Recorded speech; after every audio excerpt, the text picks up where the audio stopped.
Olá, amigo! Seja bem-vindo à 10ª edição de Espiritismo Agora, nesta série Mediunidade. Mediunidade é uma série que escolhemos para dar sequência ao curso que realizamos em 37 aulas sobre Espiritismo Agora, Fundamentos da Doutrina Espírita. Estamos, nesta nossa 10ª edição, tratando de fenômenos mediúnicos e fenômenos não mediúnicos, que pedimos a você a gentileza de acompanhar. Nós teremos algumas edições somente tratando desse tema, que na verdade são dois, fenômenos mediúnicos e não mediúnicos, para podermos abordar, ilustrando diversas situações que este estudo nos traz. E nós vamos iniciar, em nosso programa de hoje, falando a respeito do que é fenômeno mediúnico. Nós já tivemos a oportunidade de citar esse assunto, não de maneira muito específica, em nossos programas anteriores. Às vezes nós vamos, pouco a pouco, introduzindo o tema, entrando no mérito de alguns assuntos, mas sem fazer uma dissertação longa, específica. E hoje nós precisamos fazer isto. O que é fenômeno mediúnico? A gente ouve falar tanto disto. Então, para entender o que é fenômeno mediúnico, nós precisamos primeiro compreender que a palavra fenômeno é resultado de um entendimento que os próprios dicionários trazem, e está já bastante popularizada a ideia de que fenômeno é tudo que é surpreendente ou raro, o que não acontece sempre na vida das pessoas. E é por isso que se chama fenômeno. Se acontecesse normalmente, não seria mais fenômeno, mas por enquanto ainda nós consideramos alguns fatos como fenômenos. Então, aquilo que é muito raro acontecer ou causa surpresa para o entendimento cultural das pessoas é tido como fenômeno. E por esse fato não acontece ordinariamente. E chamamos fenômeno. A manifestação de um espírito através de um médium era considerado um evento raro. Era considerado, não é que não acontecia, sempre na história da humanidade aconteceu esse fato de um espírito, de um ser invisível, de um ser não encarnado, ou então, como nós os espíritas chamamos, um ser desencarnado se comunicar através de um agente humano, de um agente material, de um agente chamado médium.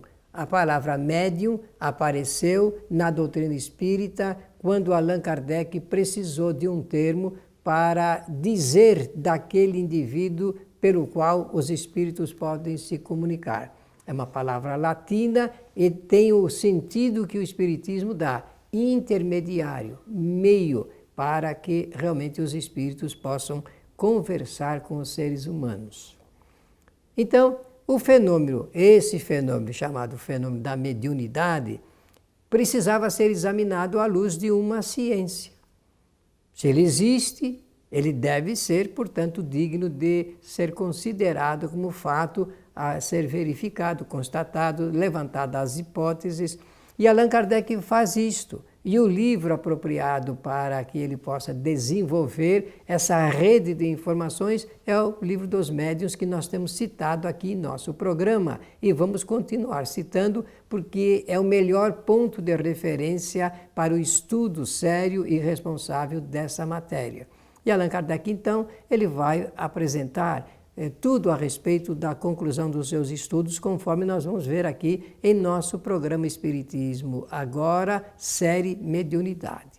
Para a ciência espírita, agora é um termo nosso, a explicação nossa, explicação muito lógica segundo a ciência espírita. O fenômeno mediúnico é a manifestação produzida pela vontade do espírito desencarnado e também pela vontade do ser intermediário, que é o médium. A palavra-chave para nós entendermos o que está aí e que aparece em seu monitor, em sua tela, é exatamente esta. A palavra correta é a vontade. A vontade de quem quer se comunicar e a vontade de quem quer receber a comunicação e também quer, pela vontade, ser intermediário dessa manifestação aos outros seres. É bem verdade que ocorre aí nesse fenômeno um fato muito interessante de ser registrado. Muitas vezes o ser intermediário, o ser médium, meio, aquele pelo qual os espíritos se comunicam, não deseja ser intermediário dessa manifestação para os outros. Ele guarda para si essa manifestação. Nesse ponto, o que ocorre, e nós devemos registrar, é o seguinte: o que seria intermediário continua médium, mas sem ser intermediário da mensagem do espírito para as outras pessoas. Eu vou dar um exemplo. Um médium psicógrafo recebe em sua casa uma manifestação de um determinado espírito, através da psicografia, sendo ele psicógrafo, através da psicografia. Ele escreve essa manifestação e guarda essa manifestação na sua casa. Não passa isso para ninguém. Ele foi médium, porque recebeu a comunicação, mas ele não será intermediário porque não passou para as outras pessoas esta manifestação. É um fato bastante interessante, não é verdade?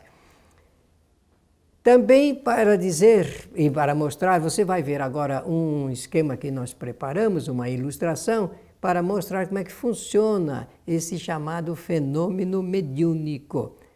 Você está vendo aí na tela o corpo que nós estamos ilustrando, sugerindo como referência o corpo do médium, corpo físico do médium, e aqui o perispírito do médium. Como nós teremos que conversar bastante a respeito do perispírito e ao longo de toda a nossa programação, até a última aula, nós vamos mostrar o que é perispírito, a sua origem, a sua natureza, suas propriedades e também as suas funções. Vamos deixar para parceladamente emitirmos toda essa informação importante para você. Por ora, mostrar que aí está sendo apresentado, com efeito estilizado, é claro, o perispírito do médium.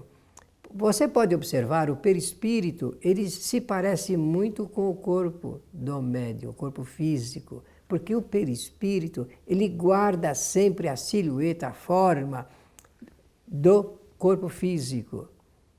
Isso é importante, sempre o perispírito guarda essa semelhança com o corpo físico. Então, tem o corpo físico, o perispírito. O perispírito, ele é formado de matéria fluídica, é feito de fluidos. Fluidos é um tipo de matéria. Tem composição atômica, composição molecular muito apropriada para isto. É uma reunião de moléculas de fluidos para compor o chamado corpo espiritual, ou corpo fluídico, ou como Allan Kardec designou, perispírito. Essa palavra é uma composição de duas, peri, em volta de, e espírito, em volta do espírito. Aí, então, nós estamos vendo o corpo físico e o perispírito do médium. Agora, nós vamos ver o corpo espiritual, o corpo fluídico ou o perispírito do espírito comunicante. O espírito comunicante não tem um corpo físico, ele apenas se apresenta através do seu corpo fluídico. Para que ocorra uma manifestação mediúnica, seja ela de qualquer natureza, é necessária a composição, a união desses três componentes: o corpo físico do médium, perispírito do médium e perispírito do espírito que está ali na condição de comunicante. Essa é uma ilustração muito ajustada ao que acontece realmente em nossa existência. Agora observe bem, essa seta que apareceu mostra a relação, a união, a aproximação, a sintonia do perispírito do médium que aceitou a comunicação e do espírito que emitiu a vontade de se comunicar através do médium. Todo fenômeno mediúnico e tem a vontade daquele que quer se comunicar, a vontade daquele que quer receber a comunicação. Então, os dois perispíritos se ligam através de nuances fluídicas, de laços fluídicos, e pouco a pouco vão se ajustando através do que nós chamamos de sintonia, de aproximação, de envolvimento, para que haja a manifestação ou a comunicação do Espírito. Agora você vai ver uma rede de pontinhos que nós apresentamos, criamos para mostrar a ligação que sempre existe entre o corpo do médium e o seu perispírito. Jamais o perispírito se afasta, se desliga totalmente do médium, porque ele tem algumas propriedades, a propriedade de expansibilidade ou de expansão, como quiser, ele se expande. É como na linguagem usual dos espíritas, ele se afasta do corpo físico. O espírito se afasta do corpo espírito, levando consigo o seu perispírito. Pronto, essa é uma ilustração importante para falar desse assunto chamado fenômeno mediúnico. Sem esta componência não pode existir um fenômeno mediúnico. Um espírito jamais se liga ao corpo do médium se não estiver ligado ao seu perispírito. Um médium jamais se liga a um espírito se não estiver também ligando o seu perispírito. Isto é sempre assim que acontece. Tudo isso que eu falei está descrito no livro dos médiuns, que é, por assim dizer, o manual do médium e o manual daqueles que dirigem as chamadas reuniões da mediunidade. Então, agora vamos falar um pouco desse assunto ligado com o fenômeno mediúnico durante toda a história da humanidade. Isso é importante dentro desse assunto, nós vamos nos demorar nele porque ele é importantíssimo, importantíssimo. O fenômeno mediúnico, por exemplo, registrado no Velho Testamento, ali nós encontramos no capítulo de Samuel, o primeiro capítulo de Samuel, no versículo 28, uma descrição muito interessante, uma descrição bastante curiosa, de que o nosso amigo Samuel Saul precisava de se relacionar no campo da mediunidade com um médium, era de grande importância. Eu peço a você que vá nesse capítulo bíblico, porque ele se traduz numa das páginas mais interessantes do aspecto da mediunidade, do fenômeno mediúnico. E Saul, então, foi consultar o oráculo de Delfos, que funcionava numa área bastante específica, tida como área proibida, e somente aqueles que eram autorizados entravam ali para ter a oportunidade de conversar com os espíritos através de médiuns. E o médium naquele tempo era a pitonisa, que era uma mulher que recebia os espíritos e que também oferecia aconselhamentos a quem a procurava para atender às suas necessidades. Esse é um momento interessante da Bíblia. Então, está ali narrado que Saul procurou seus empregados e pediu que buscassem uma médium para consultá-la. E os criados responderam, então, que existia em Endor, a cidade de Endor, uma médium que ele poderia consultar. E conforme nós conhecemos através da história, Saul foi e teve a oportunidade de fazer uma consulta e o espírito de Samuel se apresentou para aconselhá-lo. Também um fato bastante interessante sobre Jesus, narrado já no Novo Testamento, é sobre o dia de Pentecostes, 50 dias depois da Páscoa. Jesus já havia desencarnado e então lá nos Atos dos Apóstolos, no capítulo número 2, existe a narrativa bastante interessante de que ocorreu um fenômeno de diversos médiuns que receberam diversos espíritos e esses espíritos falaram em diversas línguas, diversos idiomas. Na classificação técnica é xenoglossia, e esses espíritos falaram em diversas línguas, porque ali a cidade é uma cidade cosmopolita, se falava muitos idiomas também. Agora vamos deixar para o próximo programa a continuidade das informações pertinentes a esse tema. Escreva para o nosso programa. Participe também conosco, você está tendo a oportunidade de ler aí o nosso endereço e fale conosco.